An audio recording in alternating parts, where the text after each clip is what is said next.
बिस्मिल्लाहिर्रहमानिर्रहीम। अस्सलाम वालेकुम दोस्तों, क्या हाल चाल है। उम्मीद करता हूँ कि आप बिल्कुल खैरियत से होंगे। तो मैं भी बिल्कुल खैरियत से हूँ। तो आज की वीडियो को शुरू करते हैं। ये देखें आपके सामने, ये है जी जंतर।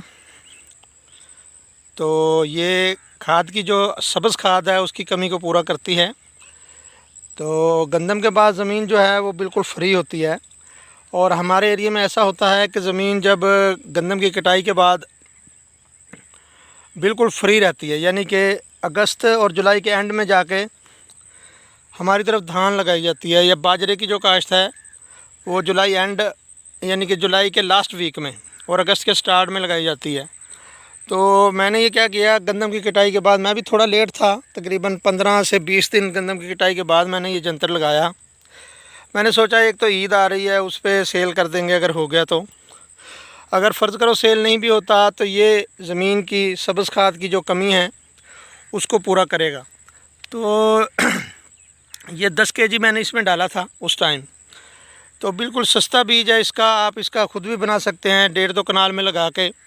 तो उसका सीड बना लिया जाए, और जब नेक्स्ट ईयर यानी कि गंदम की फौरी कटाई के बाद ज़मीन को रोनी करके और इसको लगा लिया जाए, तो एक तो आपकी सब्ज़ खाद जो है उसकी कमी पूरी हो जाएगी खेत की। और अगर जैसे ईद है, ईद पे आप इसको सेल भी कर सकते हैं। ये देखें आपके सामने कितनी खूबसूरत है, कोई पानी नहीं लगाया इसको, और यूरिया भी नहीं डाला। अगर यूरिया डालेंगे तो ये इसकी बढ़ोतरी बहुत ज़्यादा होगी। और दूसरी आपके सामने है, ये बाजरा है।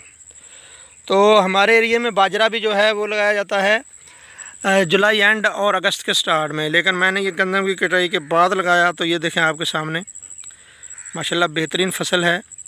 तो मैंने ये इसलिए लगाया था कि इसको अगर ये अगस्त में भी इसकी चुनाई हो जाती है तो बेस्ट है। और मैं धान भी आप लगा सकते हैं, लेकिन मुझे धान नहीं लगाना। मैंने कहा अगर ये बाजरा अगस्त में अपनी फसल को कंप्लीट कर लेता है तो मैं इसकी जगह यानी कि मकई की फसल जो है वो लगा सकूँ। और मकई बेहतरीन फसल है जो तकरीबन अच्छे पैसे आपको दे जाती है, और अक्टूबर एंड में और नवंबर के स्टार्ट में वो फसल ख़त्म हो जाती है। आप इजीली गंदम यानी कि बीज सकते हैं उसमें। और जो धान वाली यानी कि मकई वाली जो खेत हैं उसमें जो आपकी गंदम लगती है उसकी पैदावार बहुत ज़्यादा होती है, क्योंकि ज़मीन जो है जो धान वाला खेत है ना, उसकी निस्बत मक्की वाला जो खेत है जिसमें से मकई आप लेते हैं उसमें गंदम बहुत अच्छी होती है। तो बहरहाल इसका इस वीडियो बनाने का मकसद ये है कि ज़मींदार जो हैं गंदम की कटाई के बाद पैसे लेके सोए ना रहें, काम करें। और आजकल अखराजात इतने ज़्यादा हैं कि बंदा उनको कवर करने की कोशिश करे। जैसे अब ये जंतर है, अगर ये सेल नहीं होती तो चलो खाद की जो है उसकी कमी को ये पूरा करेगी। तो इसको लगाया जाए गंदम की कटाई के बाद।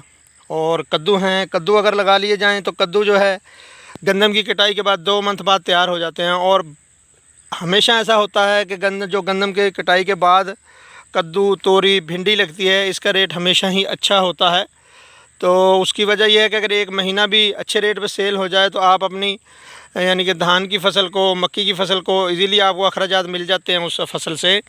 तो आपका फ़ायदा ये होगा कि आपको अपने पास से कोई पैसे नहीं लगाने पड़ेंगे, यानी कि धान की फसल में भी। और आप जो फसल भी, मक्की की फसल भी लगाएंगे, कद्दू जो है बेहतरीन रेट पे जाता है। अगर 1 या 1.5 माह भी सेल हो जाता है और ख़र्चा बिल्कुल उसका कम है तो आपको 1 लाख रुपए तक दे जाएगा। तो 1 लाख रुपए में अपनी एक तो आपको इनकम भी आ जाएगी, और दूसरा होगा क्या कि भाई आप अपनी फसल को इजीली ऐसा ना कि किसी आड़ती से आप पैसे उठाएं, या आप यानी कि कोई आपको परेशानी हो, तो उसका बेहतरीन हल ये है कि आप गंदम के बाद बिल्कुल भी ना सोएं, और अपनी जो आपके जो खेत फ्री हैं उनमें कोई ना कोई चीज़ लगाएं, यानी कि कद्दू लगाएं, बाजरा लगाएं, और तोरी लगाएं, भिंडी लगाएं। ये सारी चीज़ें हो जाती हैं और बेहतरीन रेट होता है उन दोनों में।